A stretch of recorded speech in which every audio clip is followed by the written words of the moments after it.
Здравствуйте! Сегодня я хочу с вами поговорить про элемент огня. У него есть несколько основных характеристик. Первый – это цвет красный. Второе – это температура, жар. Третье – это вкус горький. У него очень много есть янга, очень много энергии. К нему относятся, к этому элементу, 4 органа: сердце, тонкий кишечник, тройной обогреватель и перикард. С точки зрения вектора движения, у него движение вверх. В этом элементе есть не только элемент огня, но есть энергия огня.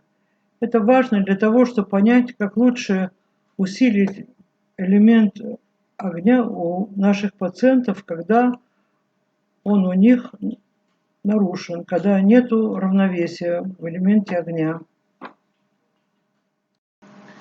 Я думаю, что вы знакомы с этим календарем, на котором изображены органы и внутренняя энергия этих органов. Мы видим, что есть элемент огня, есть энергия огня, у нас это сердце, есть поджелудочная железа, относится к элементу Земли, а энергия у него огня. Есть еще 2 органа: перикард с элементом огня и тройной обогреватель. Как правильно определить пульс элемента огня? Для того, чтобы понять, нам нужно исследовать пульс на левой руке, первую позицию. Там есть, мы можем определить 2 органа, пульс 2 органов: тонкого кишечника и сердца. Значит, для того, чтобы понять, существует ли элемент, мы исследуем эту точку и чувствуем там некое движение вверх с небольшим острием на конце, то есть в виде пламени.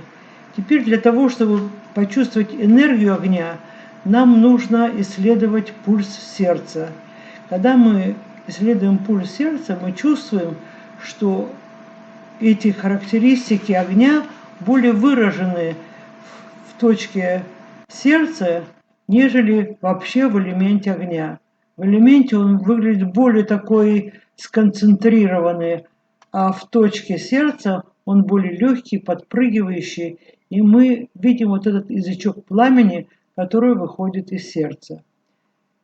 Следующее – это у нас мы должны почувствовать, что такое энергия огня в поджелудочной железе. Для этого мы исследуем точку желудка и поджелудочной железы. Точка поджелудочной железы должна тоже ощущать. Мы должны почувствовать некий шарик, который там подпрыгивает, и у него есть такой язычок еще. Потому что у элемента Земли пульс весь, он более тяжелый и более такой нагруженный. А вот если мы исследуем отдельно пульс желудка и поджелудочной железы, мы должны почувствовать разницу, если там в поджелудочной железе вот эта характеристика огня. Потому что поджелудочная железа занимается у нас чем? Трансформацией и транспортацией. Очень важно уметь определять пульсы. Это приходит с практикой.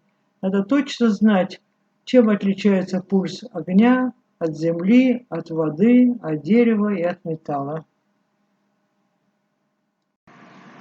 Мы уже говорили о том, что в первой позиции на левой руке это тонкий кишечник и сердце.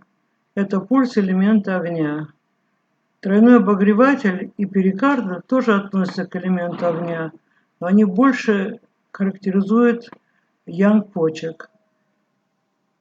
Энергия огня содержится в 2 органах: поджелудочной железе и сердце. Поэтому, когда мы чувствуем, что не хватает огня в пульсах, не хватает огня у человека при нашей диагностике, мы должны комбинировать элемент вместе с энергией. То есть мы берем поджелудочную железу как энергию, а тройной обогреватель как элемент. И получается у нас, что, например, сочетание такое, как сплин 6 и тройной обогреватель 5. Или можем взять сплин 10 и тройной обогреватель 6 и другое, и так далее.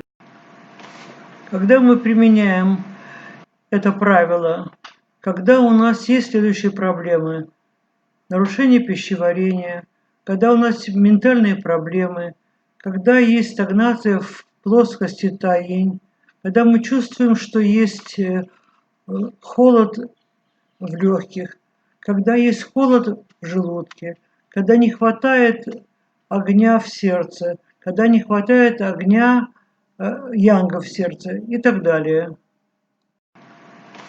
Когда мы применяем это правило, когда у нас есть следующие проблемы: нарушение пищеварения, когда у нас ментальные проблемы, когда есть стагнация в плоскости таинь, когда мы чувствуем, что есть холод в легких, когда есть холод в желудке, когда не хватает огня в сердце, когда не хватает огня янга в сердце и так далее.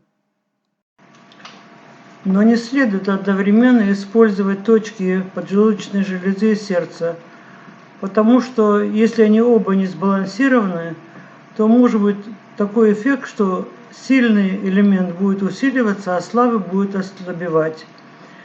Поскольку они между собой взаимодействуют, то есть сердце дает энергию огня поджелудочной железе, а поджелудочная железа возвращает этот огонь обратно в сердце.